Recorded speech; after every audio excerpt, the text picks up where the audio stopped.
Assalamualaikum warahmatullahi wabarakatuh. Pada pembelajaran kali ini akan diulas kebahasaan dari teks eksplanasi dan teks eksposisi. Yang pertama ada kata atau istilah khusus. Jadi yang disebut dengan kata atau istilah khusus ini adalah kata atau istilah yang identik dengan topik yang sedang dibahas, atau kata atau istilah yang identik dengan bidang tertentu. Misal, ketika teksnya membahas tentang virus, tentunya bisa bermunculan kata-kata atau istilah khusus, misal imunisasi, infeksi, misal kekebalan tubuh, misal, atau nama-nama virusnya. Nah, itu bisa masuk pada kata atau istilah khusus. Contoh lain kita bisa lihat pada penggalan teks berikut. Tsunami terjadi akibat gempa di dasar laut. Gempa tersebut menimbulkan gelombang besar. Selain itu, tsunami juga bisa terjadi akibat pergesekan lempengan dan gunung meletus di bawah permukaan laut. Nah, ini temanya tentang tsunami, bencana alam. Tentunya ada beberapa istilah atau kata khusus. Contohnya tsunami, gempa, gempa bumi, gelombang, gunung meletus. Itu contoh dari istilah khusus. Jadi istilah atau kata yang identik dengan bidang atau topik yang sedang dibahas. Kemudian ada konjungsi. Tentunya konjungsi kronologis ya, yang identik dengan teks eksposisi dan teks eksplanasi. Yang disebut dengan konjungsi kronologis ini itu kata hubung penanda urutan kejadian. Jadi kata hubung yang menandai urutan peristiwa atau kejadian. Contoh, ada kemudian dalam kalimat air hujan turun dari langit kemudian dipantulkan oleh cahaya. Nah, itu ada kejadian turunnya air hujan yang dipantulkan oleh cahaya. Kemudian ada kata selanjutnya pada kalimat selanjutnya, pantulan cahaya tersebut memunculkan warna yang bervariasi. Ada juga setelah itu. Setelah itu, pelangi dapat dilihat dengan jelas. Ini contoh dari konjungsi kronologis. Jadi konjungsi yang digunakan untuk menyatakan atau menerangkan urutan kejadian. Nah, ada juga konjungsi kausalitas. Ini pun identik dengan teks eksposisi dan eksplanasi. Jadi konjungsi yang menyatakan sebab akibat. Contohnya ada karena, sehingga, maka, sebab, oleh karena itu, oleh sebab itu. Nah, ini contoh penggalan kalimatnya atau contoh kalimatnya. Tsunami bisa terjadi karena adanya gempa di dasar laut dan pergeseran lempengan. Contoh ya, ada konjungsi karena di sana yang menyatakan hubungan sebab akibat. Kemudian ada kata sehingga, ini pun sama, menyatakan hubungan sebab akibat.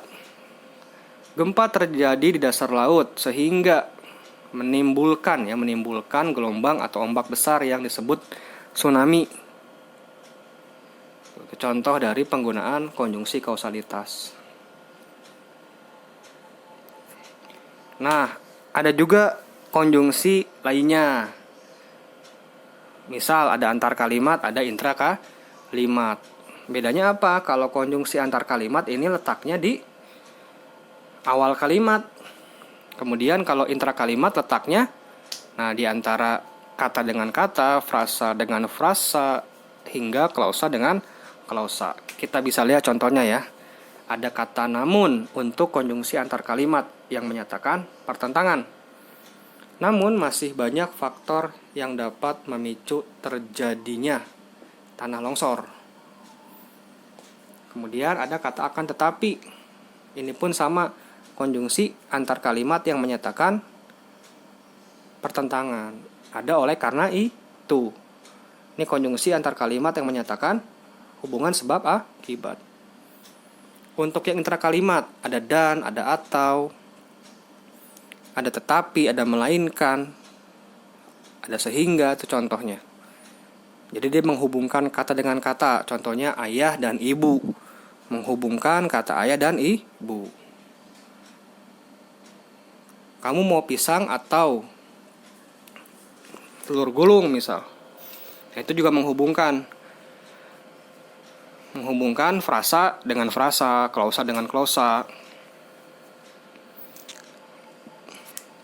Nah, kemudian ada kalimat simpleks dan kalimat kompleks yang merupakan ciri dari kebahasaan teks, eksposisi, dan eksplanasi. Yang disebut dengan kalimat simpleks itu kalimat yang hanya terdiri atas satu klausa. Jadi satu klausa itu bisa polanya subjek predikat, subjek predikat objek, subjek predikat pelengkap, subjek predikat keterangan, atau subjek predikat objek keterangan. Intinya hanya ada satu subjek, satu predikat. Contoh, pelangi subjeknya, yang warna merah subjek, kemudian berasal predikatnya dari pantulan cahaya, itu keterangannya. Nah, ini disebut dengan kalimat simpleks. Jadi hanya terdiri atas satu klausa. Jadi satu klausa itu predikatnya hanya satu, ya, subjek predikatnya hanya satu. Contoh lain, misal gempa bisa menimbulkan tsunami. Gempa subjeknya bisa menimbulkan, itu predikatnya tsunami sebagai objek.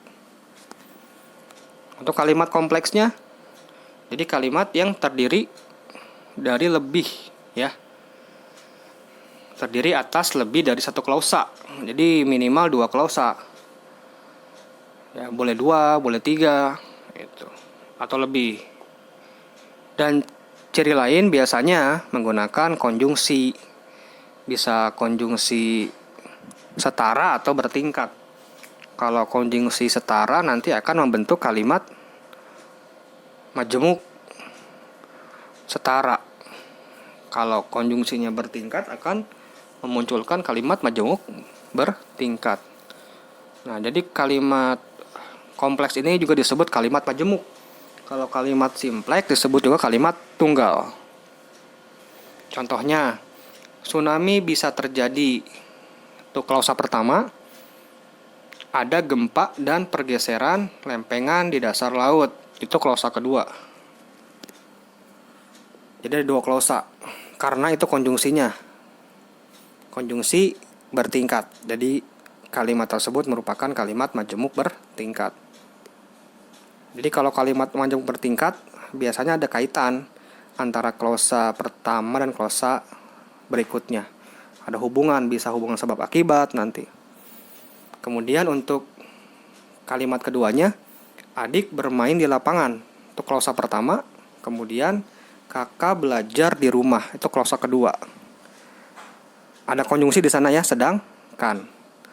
Nah, ini disebut kalimat majemuk setara karena menggunakan konjungsi setara, sedangkan, dan, tetapi, melainkan. Nah, kalau konjungsi setara ini nanti antara klausa pertama dan klausa kedua tidak ada kaitannya. Adik bermain, kakak belajar, kan gak ada hubungan. Itu bedanya antara kalimat majemuk setara sama bertingkat. Jadi bisa kita lihat dari penggunaan konjungsi dan hubungan sebab akibatnya ada tidak. Nah, bagi yang belum paham tentang klausa bisa disimak. Jadi klausa itu gabungan kata yang bersifat predikatif, atau sekurang-kurangnya dalam satu klausa itu ada satu subjek dan satu predikat.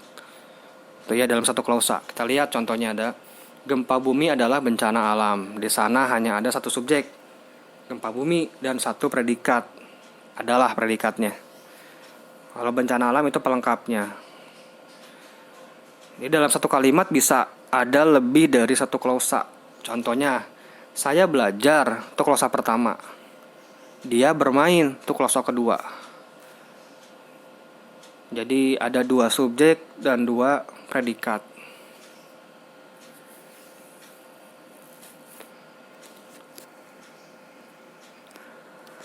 Itu dia pembahasan mengenai ciri kebahasaan dari teks eksposisi dan eksplanasi. Kita lanjutkan pembelajaran berikutnya pada video berikutnya. Mohon maaf bila ada kesalahan. Terima kasih. Wassalamualaikum warahmatullahi wabarakatuh.